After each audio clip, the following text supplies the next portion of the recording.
So, are you obsessed with weight loss? Are your thoughts around food riddled with guilt, judgment, and criticism? And do you feel compelled to lose the last few pounds, convinced that this will make your life so much better? Now, thinness is seductive and it promises so much, but it doesn't usually deliver. In this podcast episode, I'm going to give you a little pep talk to remind you of why going down this road probably won't end well. I'm Harriet Frew. This is the Eating Disorder Therapist podcast. It's 34 degrees today. I am so hot. I support people to overcome disordered eating and find peace with food. I had bulimia and have been fully recovered for over 20 years. Do check out my Food Freedom app if you're looking for more support. Currently has 20% off. It's a great deal. Now, this episode is for people who are underweight or a perfectly healthy weight for their individual body point, which is often outside the parameters of body mass index, but are seduced to take that weight loss further. Now, important to say, BMI is often not that reliable, particularly if you're bigger boned, muscular, or taller. So you need to work with your own body and your genetics. So this episode is for people who are pursuing thinness when it's become unaligned as well with health goals, where thinness is the most important thing, when the desire for the aesthetic look has become more important than taking care of your body. Now, as the pursuit of extreme thinness escalates to higher levels daily, you can't be blamed for wishing to jump on the bandwagon. It's the ocean we're swimming in. But here are 4 reminders before you do. Number 1, it is not all glamour. For most of the population, unless you're born with the genetics of a gazelle, the pursuit of super thin requires a monumental sacrifice to physical and mental health.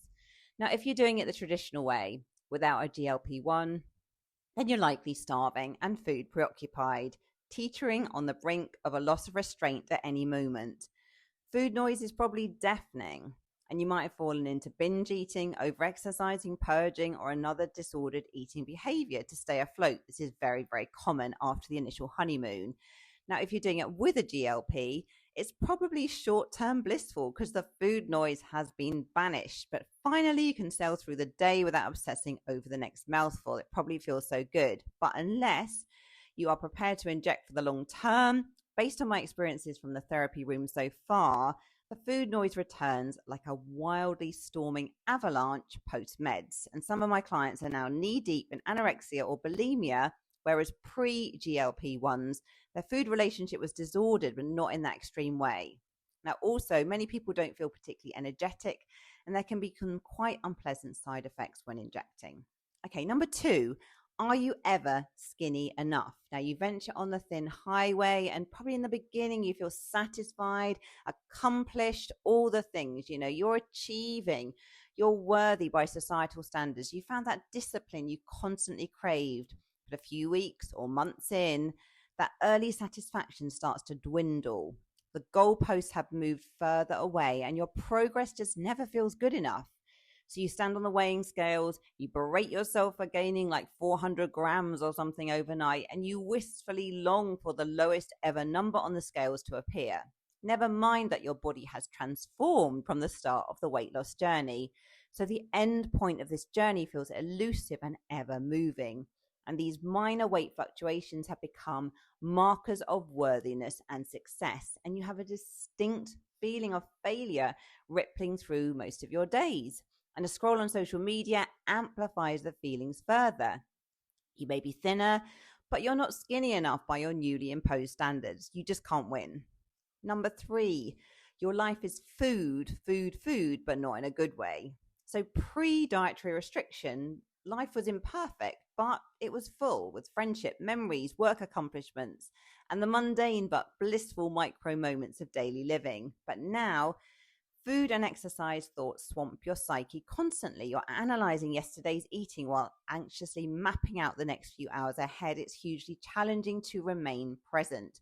And you feel distracted in a bubble of your own consciousness where the world outside cannot reach you. Now, in some ways, this offers a distraction and numbing from stresses that used to bother you. Maybe you're not worrying about what others think as much. The work deadline feels less intense or important. Everything matters less.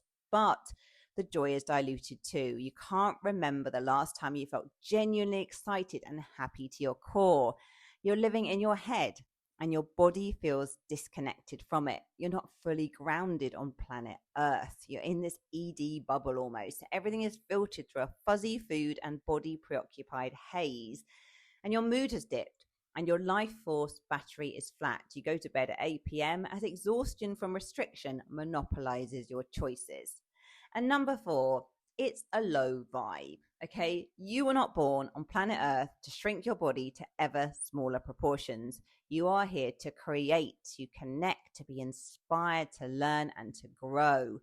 Now, taking care of your body with self love, great nutrition, and movement is absolutely a wise choice so that you can experience life as vividly and joyfully as possible.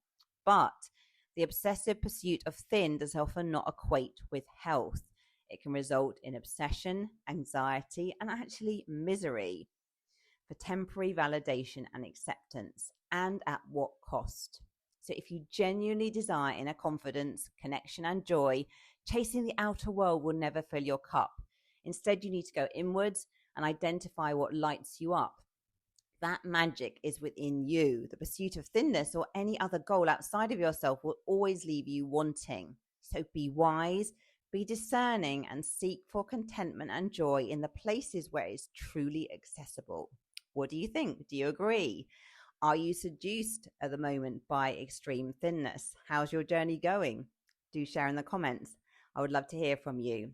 Thank you so much for listening and watching the Eating Disorder Therapist podcast. Do subscribe on YouTube for more videos. Do follow, rate, and review if you're listening. And do check out my Food Freedom app if you're looking for more support, 20% off at the moment. And I look forward to sharing another podcast episode with you very soon. Bye for now.